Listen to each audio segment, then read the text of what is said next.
Stanford study finds children more likely to die in mass shootings at home than at school. Gun violence in schools is a pervasive worry for American parents, but new research suggests that children are more likely to be killed in mass shootings in their own homes. Stanford researchers analyzed 121 mass shootings in the U.S. involving at least one pediatric victim over an 11-year period. The findings, published this week in JAMA Pediatrics, are striking. 59% of children who died in these mass shootings were killed by a family member, most often a parent. Dr. Stephanie Chow, the study's senior author and associate professor of surgery at Stanford Medicine, said that the data challenges how we think about preventing these tragedies. Quote, people tend to think that gun violence occurs mostly at random events that they cannot protect their child against, Chow said. Their perception is heightened by the media's focus on rare shootings at schools, concerts, and public events. While those are frightening events, far more mass shootings occur at the hands of parents and family members within the home where children should be safe, end quote. I was extremely impressed with that quote. I don't know who Dr. Stephanie Chow is, but for someone in the medical field in California at Stanford doing a study like this, for her to say that the perception is heightened by the media's focus on rare shootings at schools, concerts, and public events, I think that's amazing. I think good for her for bucking the temptation to go full-on propaganda.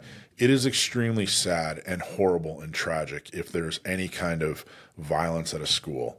But I got to tell you, when I see the other side, the anti-gun side, using these tragedies to scare people into passing public policy that they want passed, I think it's just absolutely horrible.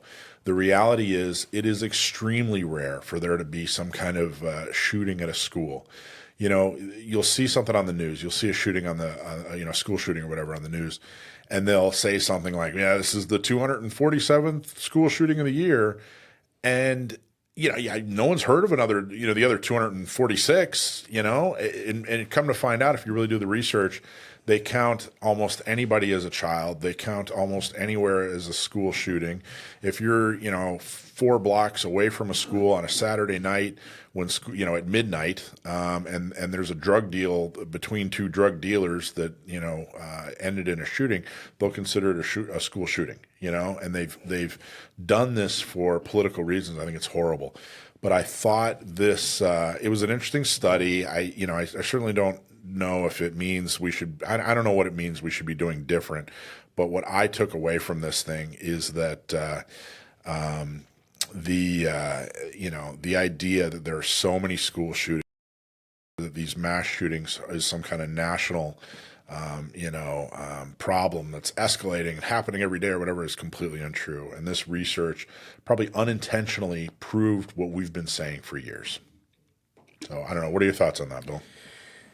Well, it's, we talked about, let's go back to COVID. When we talked about COVID, we talked about the vaccines. And, we pointed out that they really weren't helping that many people. Say, yeah, but if you could save one life. Right. And that was, that was the emotional argument. And, when we're talking about people that are murdering other people with guns, it's such a small percentage of people that are being killed as compared to the 100,000 kids dying a year of fentanyl, the million kids a year dying in abortion. We don't care about those statistics. We don't care about all the people that die from other reasons. It's focusing on the thing that we don't like. So if I were to say to you that 1 in 4 people that use marijuana will become psychotic within a year, we're going to just, that's not an issue we care about. But if you're talking about people dying in a school shooting, even if it's, I think it's like 100 or 200 a year, which, look, it's a big deal. I mean, I think that's terrible. But it just shows you how disingenuous politics are. And I think people have a real hunger for us to talk about issues in a common sense, realistic way. And so I'm all for research that puts it in proper perspective. And that's something we try to do. I really, it just absolutely drives me nuts when I see people, other organizations, especially the anti-gun organizations, when they just absolutely distort the truth and they leverage, tragedy. I saw that we're going to talk about it next week. I probably shouldn't bring it up, but there was a senator. We'll talk about it next week. But there was a senator who said that she was talking to the Brady organization about all the veteran suicides. And veteran suicides is a horrible tragedy. I mean, it's something that should be paid attention to. So she's going to work on a high-capacity magazine ban. Yeah. Now, what is that? So she's leveraging this horrible, tragic thing. I'll tell you a real story. I mean, it's a sad story, but my dad died when I was 8, and he shot himself. And he was an alcoholic, and he had some mental health problems.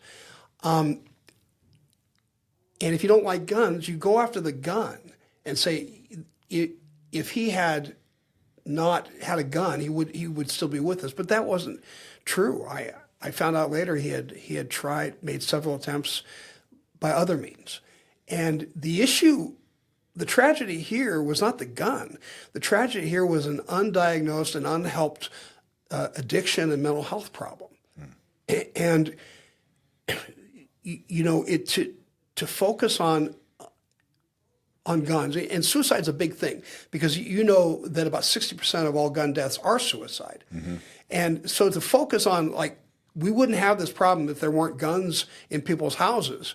Well, we know throughout history people have committed suicide, whether they had guns or not. So the mental health and the spiritual problem that causes people to commit suicide, maybe that's the focus that we as a nation should be putting resources and time and effort into, and not the means of delivery of that death. Yeah, I think you're absolutely right. Hey, everybody, thanks for watching. I'm Michael from Gun Owners Radio. If you liked what you saw, please don't forget to like, subscribe, share, and make a comment. Help us out. Go to gunownersradio.com. Thanks for watching.